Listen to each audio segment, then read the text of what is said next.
नमस्कार दोस्तों, मेरा नाम है खुशबू और आप सभी का स्वागत है मेरे YouTube चैनल स्टडी विद खुशबू पर। दोस्तों, आज की इस वीडियो में मैं आपके लिए साइंस के मोस्ट इम्पॉर्टेंट 25 क्वेश्चन लेकर आई हूँ।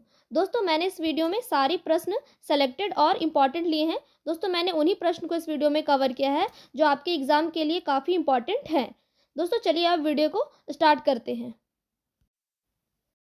दोस्तों, पहला सवाल है, मनुष्य का सामान्य तापक्रम कितना होता है? मनुष्य का सामान्य तापक्रम कितना होता है? दोस्तों, इस सवाल का सही जवाब है ऑप्शन डी। मनुष्य का सामान्य तापक्रम होता है 98.6 डिग्री फ़ारेनहाइट, 37 डिग्री सेल्सियस और 310 केल्विन। इसलिए इस सवाल का सही जवाब है ऑप्शन डी, उपर्युक्त सभी।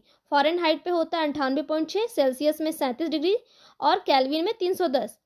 दोस्तों, एक सवाल ऐसे भी पूछा जाता है कि मनुष्य का जो तापक्रम है वो किस वैल्यू पे बराबर हो, फ़ारेनहाइट पे और सेल्सियस पे किस वैल्यू में बराबर होता है। मतलब ऐसा कौन सा मनुष्य का तापमान कितना है जो फ़ारेनहाइट पे और सेल्सियस पे बराबर होता है। तो दोस्तों, इसका आंसर हो जाएगा 40। ये सवाल भी कई बार पूछा जाता है, इसलिए मैंने आपको इस सवाल का जवाब भी बता दिया। अगला सवाल है, मनुष्य के शरीर में प्रचुर मात्रा में पाया जाने वाला तत्व कौन सा है? मनुष्य के शरीर में प्रचुर मात्रा में पाया जाने वाला तत्व कौन सा है? दोस्तों, इस सवाल का सही जवाब हो जाएगा ऑप्शन बी, ऑक्सीजन। मनुष्य के शरीर में प्रचुर मात्रा में पाया जाने वाला तत्व है ऑक्सीजन। और दोस्तों, अगर बात करें ऑक्सीजन का प्रतीक चिन्ह का, तो इसका होता है प्रतीक चिन्ह O और इसका परमाणु क्रमांक होता है 8। याद रखिएगा दोस्तों, ये भी सवाल पूछे जाते हैं एग्जाम में। ऑक्सीजन का प्रतीक चिन्ह है O और इसका परमाणु क्रमांक है 8। अगला सवाल है, मनुष्य के मस्तिष्क का सबसे बड़ा भाग कौन सा होता है? मनुष्य के मस्तिष्क का सबसे बड़ा भाग कौन सा होता है? तो दोस्तों, इस सवाल का सही जवाब है ऑप्शन ए, प्रमस्तिष्क। मनुष्य के मस्तिष्क का सबसे बड़ा भाग होता है प्रमस्तिष्क। दोस्तों, इसको सेरेब्रम भी कहते हैं। कहीं कहीं क्वेश्चन आंसर में ऑप्शन में सेरेब्रम भी दिया हो सकता है, तो इसका आंसर हम लोग सेरेब्रम टिक कर सकते हैं। मनुष्य के मस्तिष्क का सबसे बड़ा भाग होता है प्रमस्तिष्क और इसको सेरेब्रम भी कहते हैं। याद रखिएगा दोस्तों। अगला सवाल है, मनुष्य के शरीर का सबसे बड़ा अंग कौन सा है? मनुष्य के शरीर का सबसे बड़ा अंग कौन सा है? तो दोस्तों, इस सवाल का सही जवाब हो जाएगा ऑप्शन बी, यकृत। मनुष्य के शरीर का सबसे बड़ा अंग है यकृत, जिसको लीवर भी कहते हैं।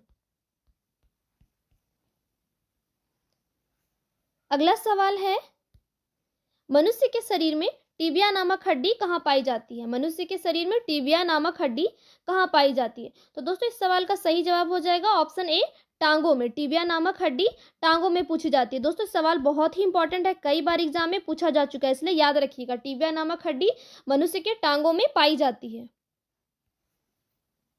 अगला सवाल है, मनुष्य रक्त का पीएच मान कितना होता है? मनुष्य रक्त का पीएच मान कितना होता है? तो दोस्तों, इस सवाल का सही जवाब है ऑप्शन सी, 7.4। मनुष्य का जो पीएच मान होता है, मनुष्य के शरीर के रक्त का पीएच मान कितना होता है दोस्तों? 7.4 होता है। और दोस्तों, एक सवाल ऐसा भी पूछा जाता है कि मनुष्य की रक्त की प्रकृति कैसी होती है? तो इसका हो जाएगा क्षारीय।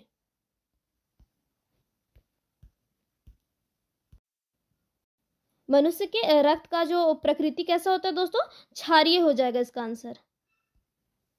और ये छा लिखने में प्रॉब्लम हो रहा है, छा ऐसे होता है दोस्तों। रक्त का जो प्रकृति, रक्त का पीएच का जो प्रकृति होती है वो कैसी होती है? क्षारीय होती है। और पीएच का जो फुल फॉर्म होता है दोस्तों, वो क्या हो दोस्तों? पीएच का फुल फॉर्म होता है पावर ऑफ हाइड्रोजन। अगला सवाल है, मनुष्य में रक्तचाप किस ग्रंथि के द्वारा नियंत्रित होता है? मनुष्य में रक्तचाप किस ग्रंथि के द्वारा नियंत्रित होता है? तो दोस्तों, इस सवाल का सही जवाब है ऑप्शन ए, एड्रिनल ग्रंथि। मनुष्य में रक्तचाप एड्रिनल ग्रंथि के द्वारा नियंत्रित होता है।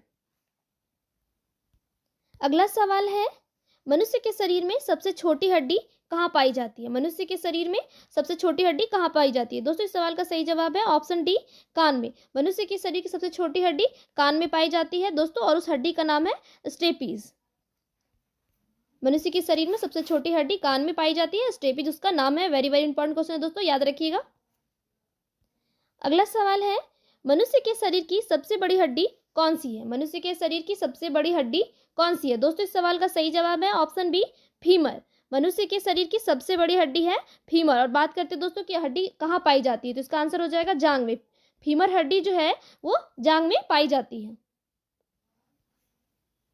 अगला सवाल है, वृद्धावस्था में मनुष्य की हड्डियां कमजोर क्यों हो जाती है? वृद्धावस्था में मनुष्य की हड्डियां कमजोर क्यों हो जाती है? तो दोस्तों इसका सही जवाब हो जाएगा ऑप्शन बी, कैल्शियम की कमी से। वृद्धावस्था में मनुष्य की हड्डियां कैल्शियम की कमी से कमजोर हो जाती हैं। अगला सवाल है, मनुष्य के खून में कौन सा धातु पाया जाता है? मनुष्य के खून में कौन सा धातु पाया जाता है? तो दोस्तों इस सवाल का सही जवाब है ऑप्शन ए, लोहा। मनुष्य के खून में लोहा धातु पाया जाता है। और दोस्तों लोहा का जो सिंबल है वो Fe है, और इसको आयरन भी बोलते हैं हम लोग। मनुष्य के खून में Fe पाया जाता है। अगला सवाल है, मनुष्य में आयरन की कमी से कौन सा रोग होता है? मनुष्य में आयरन की कमी से कौन सा रोग होता है? दोस्तों इस सवाल का सही जवाब हो जाएगा एनीमिया, जो कि ऑप्शन में नहीं दिया हुआ है। यहाँ पे ऑप्शन गलत दिया हुआ है इस सवाल में। मनुष्य में आयरन की कमी से एनीमिया रोग होता है। दोस्तों याद रखिएगा, इंपॉर्टेंट सवाल है।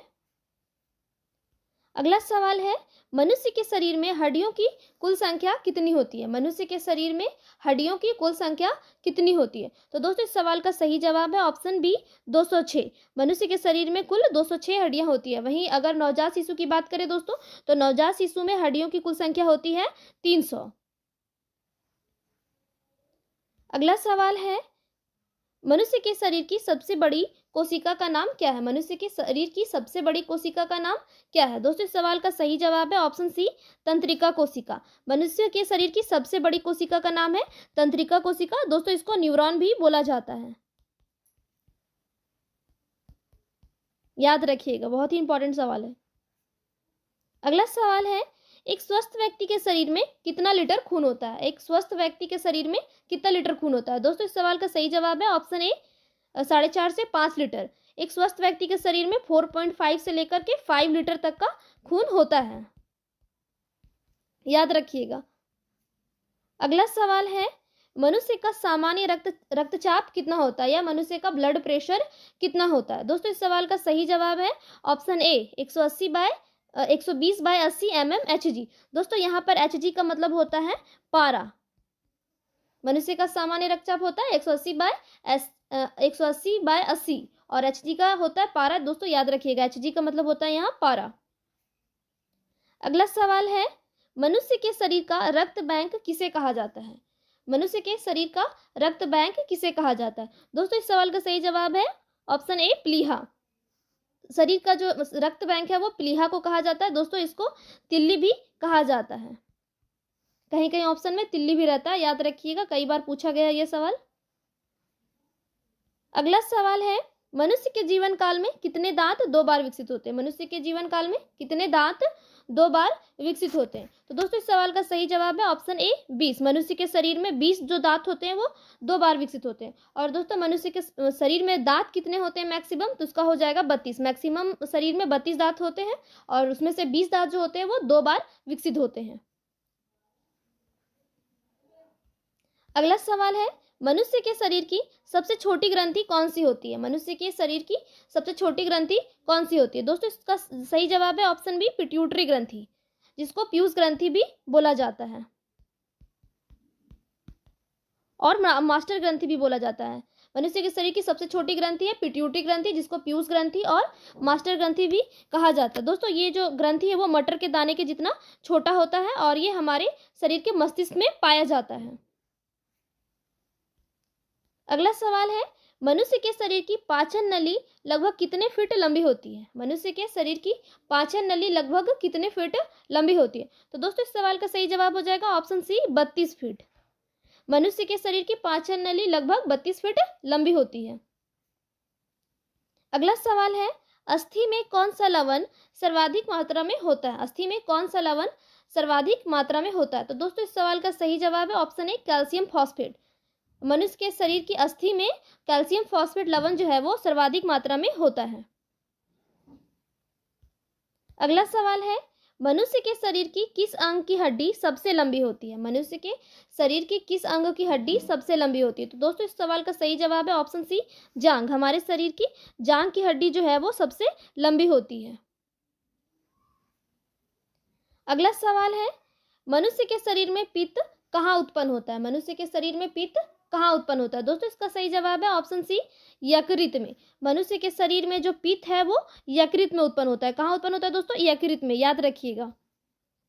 अगला सवाल है, मनुष्य में कौन सा रक्त सर्वदाता रुधिर वर्ग कहलाता है? मनुष्य में कौन सा रक्त सर्वदाता रुधिर वर्ग कहलाता है? तो दोस्तों इस सवाल का सही जवाब हो जाएगा ऑप्शन ए, ओ।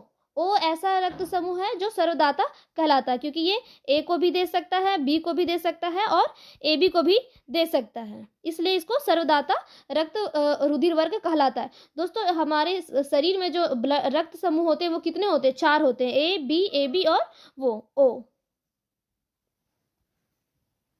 अगला सवाल है, मनुष्य में कौन सा रक्त सर्वग्राही रक्त समूह कहलाता है? मनुष्य में कौन सा रक्त सर्वग्राही रक्त समूह कहलाता है? दोस्तों इस सवाल का सही जवाब हो जाएगा ऑप्शन डी, ए बी। मनुष्य के शरीर में जो ए बी रक्त समूह है वो सर्वग्राही कहलाता है, क्योंकि यह ए से भी ले सकता है, बी से भी ले सकता है और ओ से भी ले सकता है, इसलिए इसको सर्वग्राही रक्त समूह कहा जाता है। दोस्तों अब बारी है टेस्ट की। इस सवाल का जवाब आप लोग कमेंट में बताइए। इंसुलिन की कमी से कौन सा रोग होता है? इंसुलिन की कमी से कौन सा रोग होता है? ऑप्शन ए घेंगा, option B diabetes, option C anaemia, option D AIDS. दोस्तों इस सवाल का जवाब आप लोग कमेंट में बताइए। और मेरे चैनल पर नए हैं तो प्लीज़ मेरे चैनल को सब्सक्राइब कर दीजिए और वीडियो पसंद आई हो तो ज़्यादा से ज़्यादा शेयर कीजिए मेरे वीडियो को। धन्यवाद।